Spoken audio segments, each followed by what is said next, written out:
obviously hindi nga talaga sa kanya. Okay, so sa ibang lalaki pero iniwan siya. Pero yun nga, kung saan napakakasalan siya, akala mo happy ending na, yun pala may problema pa.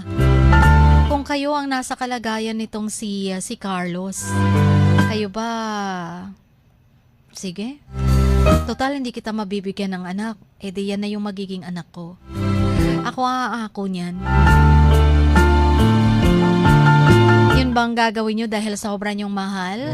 O kaya magdadalawang isip kayo at hindi nyo napakakasalan kahit alam mong sobra mong mahal at mahal ka, pero ayun nga lang, bago pa siya nakipagbalikan sa'yo, mababahiran na ng, ay teka lang, kaya ka ba bumalik sa akin?